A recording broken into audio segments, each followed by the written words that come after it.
TESOL Pop, Season 10, Episode 9. Hello and welcome to TESOL Pop, the mini podcast for busy teachers. My name is Laura and joining me today to talk about translanguaging is Josianne Block.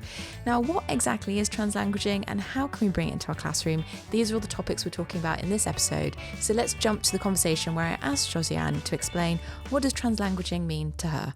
I would like to start by giving an example. So let's imagine that we're in a restaurant and I'm Spanish speaking, but I'm talking to you in English.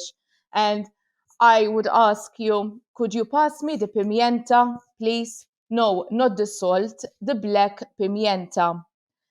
So I don't know the English word pepper. So I'm replacing it with the Spanish equivalent, hoping that you would still understand what I'm saying. And for me, that is translanguaging. So using all the languages that I know, using all my linguistic resources, even gestures, so that I communicate my message to you. Oh, in reality, when I think of translanguaging, I always think of a very strong tree with very strong roots, like a very old tree with very strong roots. And the same happens in our mind during language production. The way that roots are intertwined is the same with languages. So they are not separate, they're all blended together. So when I'm speaking in English, the other languages that I know will help me communicate my meaning better, So rather than separate languages, I use them all to convey my message. And we see this happening in every day. I'm just thinking about the example you gave. I do that every day in using my German. There's moments where I forget a word and I have to point at things or gesture, like you say, or use a French word that maybe the people here, because I live in Switzerland, they may know that. And you kind of just trying to get that message across, aren't you? Trying to communicate effectively to get the meaning across and to be understood. Absolutely. I mean, we multilinguals, even if we're speaking in a language, sometimes we can't think of a specific word and then the word in another language pops up. So, yeah, it's like a blend of languages. In terms of your language learning experience, because you speak multiple languages and you've studied them in schools and different settings, have you experienced translanguaging being used in your learning journey, or is this quite new to you? I mean, I know you're a teacher now. I just wonder what your experience is with it. Oh, it is quite new. I mean, so my native language is Maltese, but when I was 11 years old, I started also learning Italian and French. And at the time, as in Malta at least, teachers were trained to speak only the language of instruction. So they wouldn't say a word in Maltese, they wouldn't say a word in English. Some teachers were less rigid about it, but then I remember I had a very, very strict French teacher, for example, and she spoke only French. It was my first year learning French. And I think her intentions were good. I mean, she wanted us to be exposed to French. She wanted us to try and speak in French. But in reality, I wasn't very confident in French yet. So I just sat there. I didn't say a word, even if I had a question or if I wanted her to clarify something, I wouldn't ask her because I was really, really afraid to use French at that point.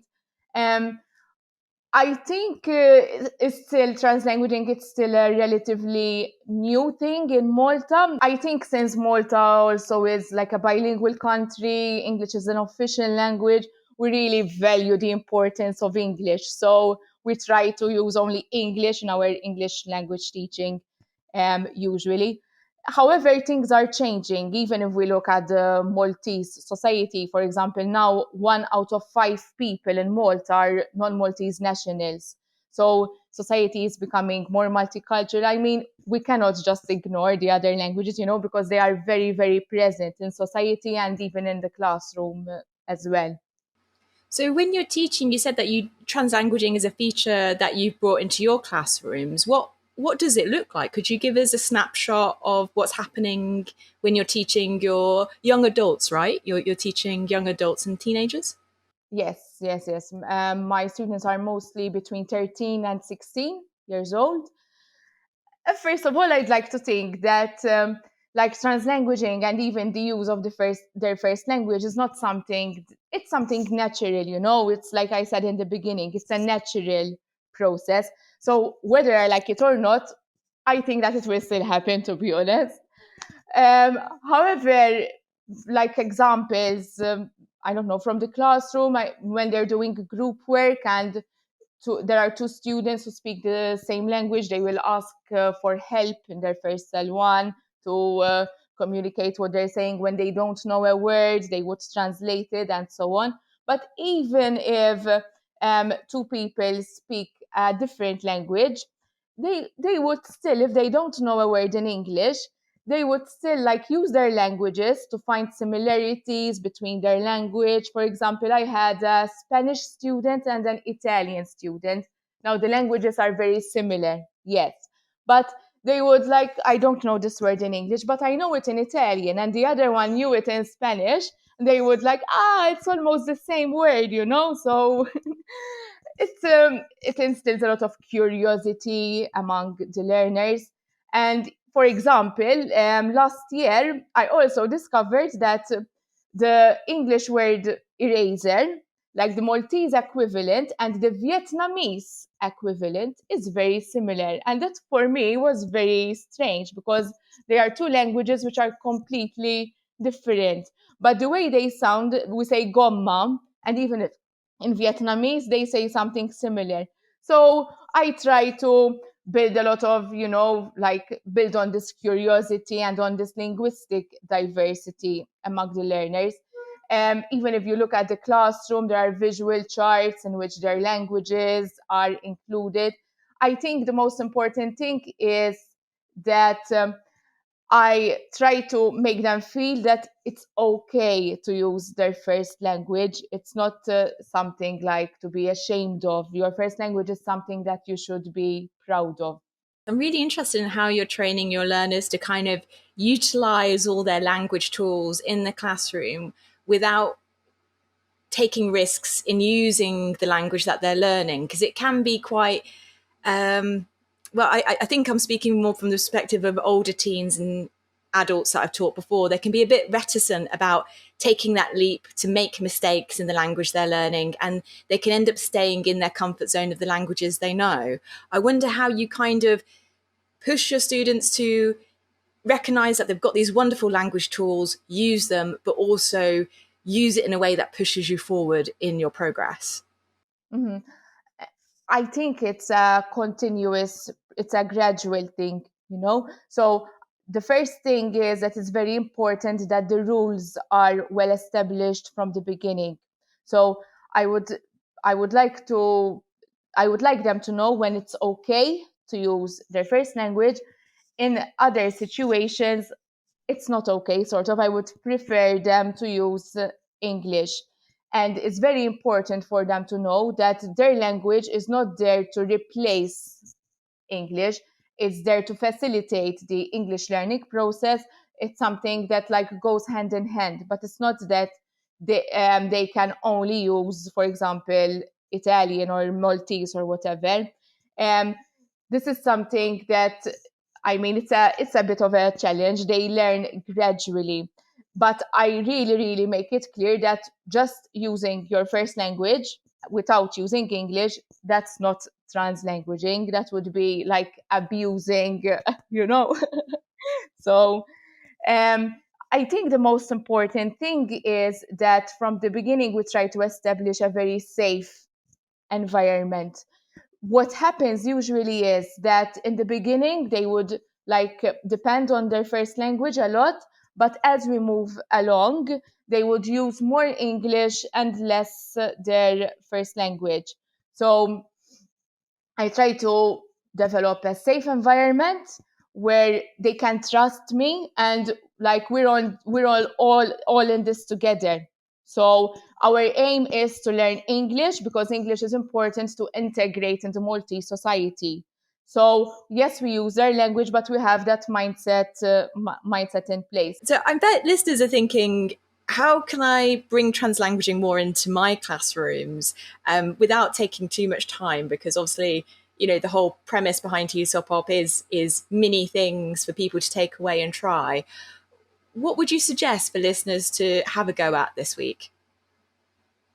I'm going to maybe suggest something that I did in the beginning of this translanguaging journey for me. For example, let's say we're teaching a new topic, let's say food. What I do is I would write the word food on the whiteboard, and then I will ask them to come and write the word in their first language. This is fun.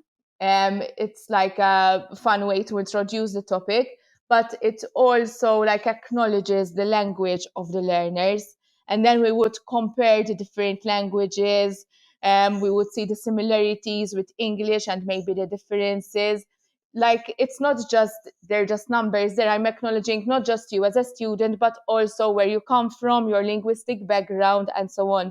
So this sets the ground for learning, I think. So they're more motivated and to build that relationship even with me.